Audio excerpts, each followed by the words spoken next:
Attorney General Bondi, does a convicted sex offender like Ghislaine Maxwell deserve special treatment and privileges in prison? Yes or no? Let me be crystal clear on this. No. And Thank you. let me keep going. No, let me keep going. Perfect. Well, I did not know she was being transferred. I asked you yes or no. She was not transferred to a lower level. Mr. Chairman, please stop the clock and remind the witness of the rules. One rule she needs to understand. And I'm glad that we're agreeing. So when we're agreeing, we can move on to some other things. You know, instead of talking about Ghislaine Maxwell, who hopefully will die in prison, you should be talking about Irina Zarutska. I have a couple of who died on a subway. Right, and I absolutely... You don't talk about that. I have been talking about it and actually helping with these issues. But we're going to move back to you. I bet we are. Yes, of course, because you're here to testify. That's what the whole point of this endeavor is. So of course we're moving back to you. It is all about you. Attorney General Pam Bondi and Congresswoman from North Carolina clashed in a tense Capitol Hill hearing over Ghislaine Maxwell and her prison transfer. The unanimous consent? Yes, please. All right, the gentlelady is recognized. Mr. Chair, I have a few unanimous consent requests. I would like to submit into the record this New York Times article titled "Alex Pretty's Friends and Family Denounce Sickening Lies About His Life." I also would like to submit this Daily Mail exclusive interview with Vice President J.D. Vance titled "J.D. Vance Refuses to Apologize to Alex Pretty's Family After Spreading ICE Assassin Claim." One more. My last submission request is a New York Times article titled "FBI Agent Who Tried to Investigate ICE Officer in Shooting Resigns." Without objection. Thank you. The chair now recognizes the gentlelady from North Carolina. Thank you, Mr. Chairman. Attorney General Bondi, I think you and pretty much everybody else here and throughout the country believes that convicted sex offenders don't deserve special treatment or privileges in prison. And yet Ghislaine Maxwell, Jeffrey Epstein's co-conspirator, received perk after perk in prison. In July, she had a 2-day interview with your deputy and President Trump's former defense attorney, Todd Blanche. Just days after that, Maxwell was transferred from a federal correctional institution in Florida to a minimum security camp in Texas, which she, as a sex offender, would normally be ineligible for. At this new facility, as the ranking member talked about, and by the way, it's nicknamed Club Fed, we've heard reports that she's been afforded special privileges: puppy time, private workouts, personal mail, secretarial services. Attorney General Bondi, does a convicted sex offender like Ghislaine Maxwell deserve special treatment and privileges in prison? Yes or no? Let me be crystal clear on this. No. And Thank you. Let me keep going. No, let me keep going. Perfect. Well, I did not know she was being transferred. I asked you yes or no. She was not transferred to a lower level. Mr. Chairman, please stop the clock and remind the witness of the rules. One rule she needs to understand here. And I'm glad that we're agreeing. So when we're agreeing, we can move on to some other things. But I want you to know that every time she does get these perks, and it's been publicly reported, that the folks she's abused, the survivors who are sitting here, they see themselves as being denied justice. They feel re-traumatized. And I'm glad that we agree on that. But she should not be in that prison. And she needs to be moved back to a maximum security prison as soon as possible. But what she has told another committee here is that she won't cooperate with them unless she gets clemency from Donald Trump. It's just crazy to consider that she can be wielding this kind of influence within the administration. But that begs the question: who ordered her to be transferred to the minimum security prison that she was ineligible for? Who signed off on the special privileges? Was it Mr. Blanche? Was it one of your other subordinates? So please, can you tell us who sent her there, since you don't agree she should be there?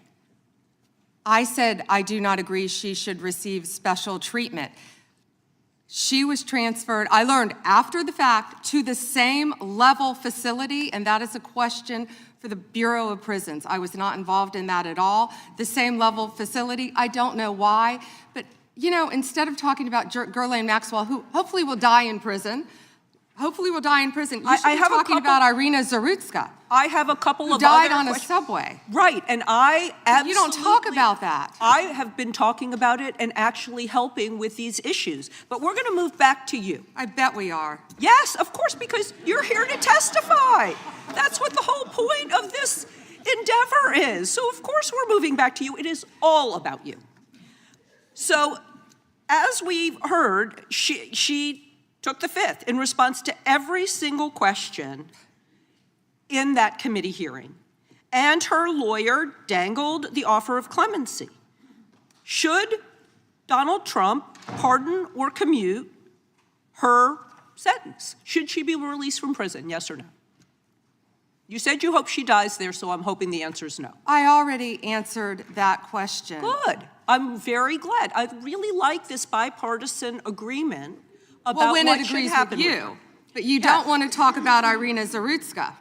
You don't want to talk about I talk about her murdered all by the a time, violent crime but offender I am not in here your to jurisdiction. testify before Congress. You are. That is your job today. You are That's what you're getting paid for. obsessed with attack. Time belongs- So time belongs to the I young lady. want you to know that your own DOJ employee, he's recently been demoted and had some other problems, advises on pardons. Do you think he will be advising Mr. Trump on any kind of clemency or pardon for Ghislaine Maxwell? I'm not going to speculate, and you couldn't even identify properly. That's why you don't want to talk about Irina Zarutska. You couldn't properly identify her relative. I absolutely It's embarrassing. have been, and her family, by the way, appreciates all of the condolences, all of the help, everything that our law enforcement in North Carolina has been doing to help her family. Her family feels well treated. Thank you, and I yield back. Gentlelady yields back. Gentleman from California is recognized. I'd ask unanimous consent to enter into the record an article by former Attorney General William P. Barr entitled, "Why Pam Bondi Did..." In a sharp exchange before the House committee, Bondi was pressed on who authorized the transfer of Ghislaine Maxwell, Jeffrey Epstein's convicted accomplice, to a minimum security federal prison camp in Texas.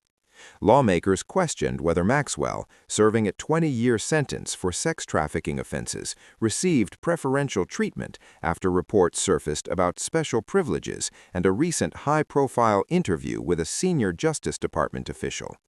Bondi said she does not believe convicted sex offenders deserve special treatment and claimed she learned of the transfer after the fact, adding that placement decisions fall under the Bureau of Prisons, not her direct authority. That distinction is key. While the Attorney General oversees the Justice Department, the Bureau of Prisons operates with administrative independence in housing determinations, though critics argue leadership ultimately sets the tone for accountability. The hearing also revealed broader political tensions, with debate over clemency powers and whether former President Donald Trump could or should consider a pardon. Legal experts note that presidential clemency is constitutional and unilateral, but politically explosive in cases involving sex trafficking and powerful elites. For survivors, the issue goes beyond prison placement. It touches on trust in the justice system and whether accountability applies equally to the influential and the unknown. Smash that like and share button, subscribe for more in-depth coverage, and remember, in Washington, the questions often matter as much as the answers.